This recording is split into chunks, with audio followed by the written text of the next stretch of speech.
Heyo, friends! So today we are going to look at this super big fancy word, contextualization. So what does that mean? Well, we're going to learn about historical thinking practices. How do historians think? And how do they use this word contextualization to apply historical thinking to events or artifacts or pictures? Now, this ties into the bigger question that we are asking ourselves this unit. How do we know what to believe? Okay, so to get started, what I want us to do is I want us to take a look at this guy right here, and I want you in the space provided to answer the question, why is this man crying? Take your best guess to figure out why this man, based on the picture, his outfit, his facial expression, maybe his haircut or lack thereof, uh, what is this man crying about? Why is this man crying? Okay, guys, so to begin, we need to take a look at this word context and really develop a definition. So, context is uh, the setting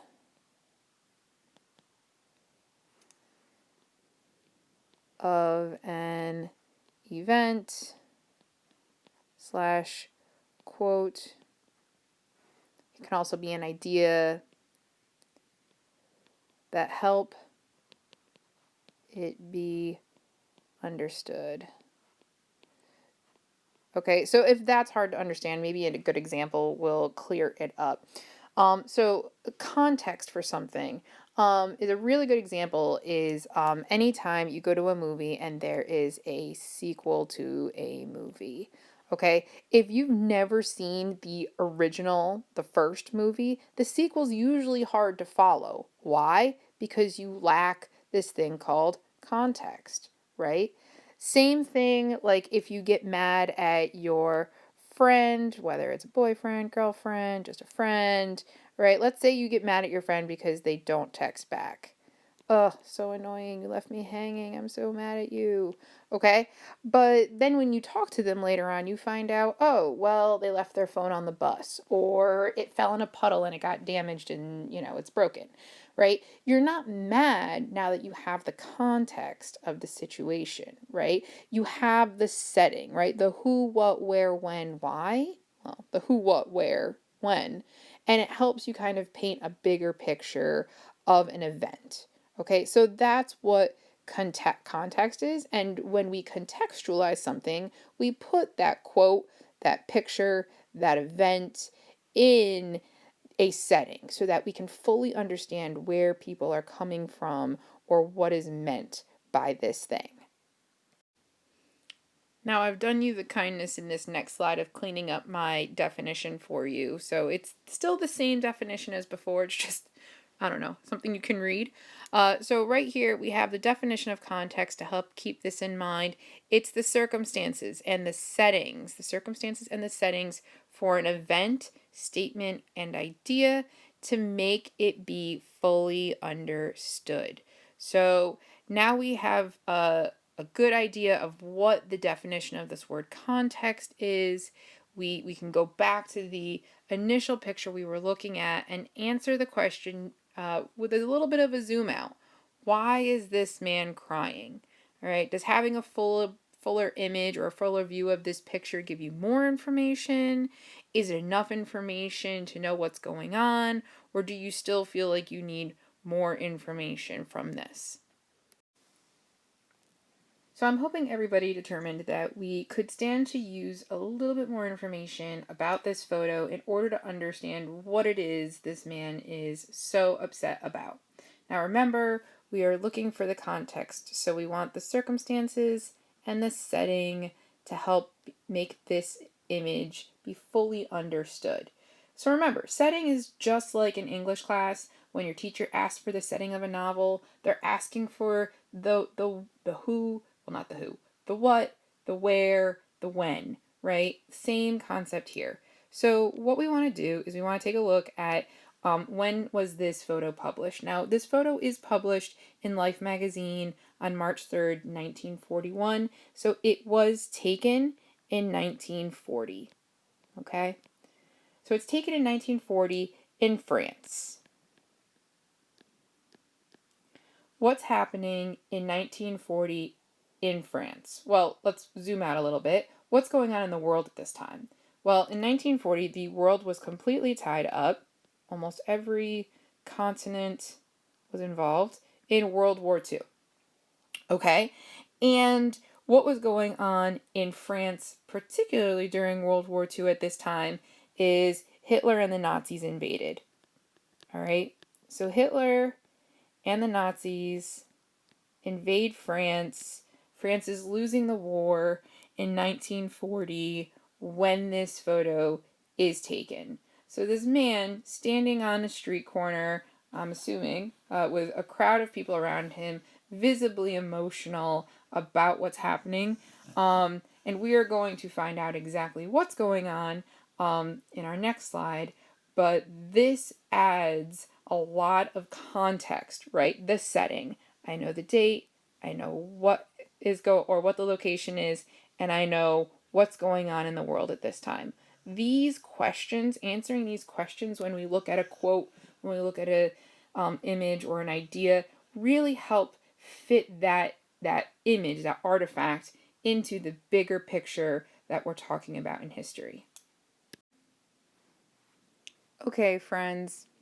So now that we're back, this is actually a very famous photo, and it's called The Weeping Frenchman. And the caption underneath in Life magazine, where this was published on March 3rd, 1941, in Life magazine, it says, "Frenchman sheds tears of patriotic grief as flags of his country's lost regiments are exiled to Africa." Okay. Whoa. We just brought a whole other continent into this story. So let's get some perspective and let's get some further context, right? Circumstances and setting so that we can fully understand what's going on here. How did Africa get brought into this picture here? Well, this man was crying at this exact moment because the French army was marching the flags of France to the French colony of Algeria, which is located in Africa, for safekeeping after the Nazis won the Battle of France and invaded much of the northern and western portions of the country. As the French watched their nation cease to exist in the form that they had always known, the French mourned, but many decided to fight back. The French resistance and Free France were formed to work with the Allies to defeat the Nazis.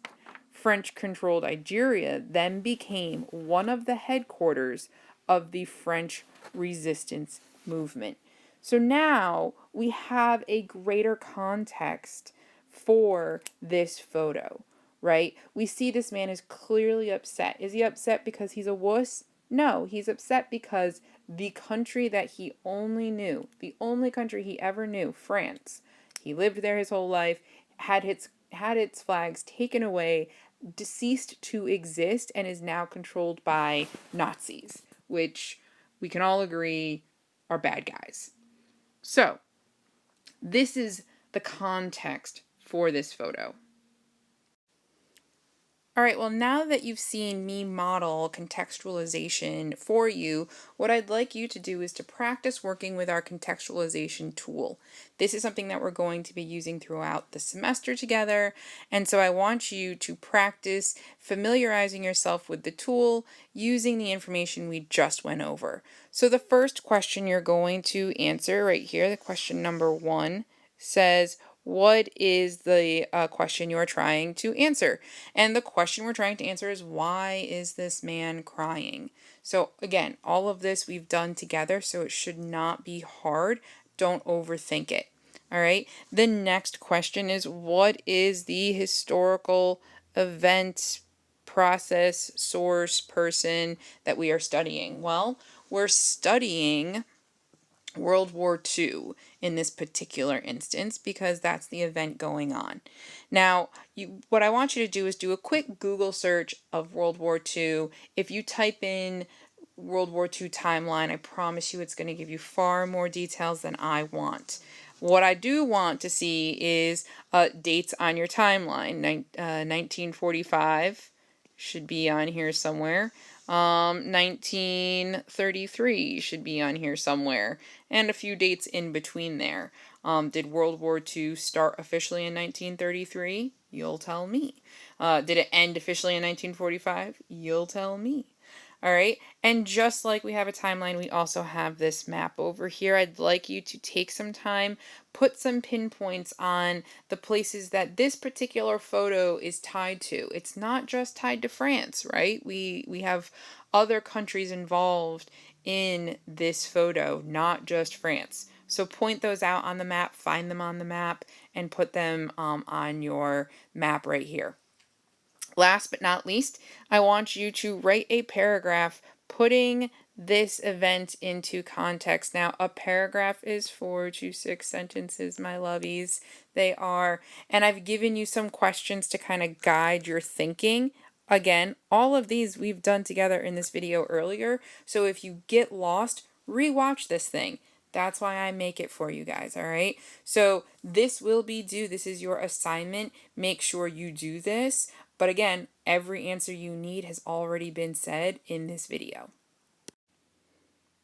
As always, if you guys have any questions or need any help working on this, please reach out to me on Remind or come to office hours. All that information can be found in Google Classroom.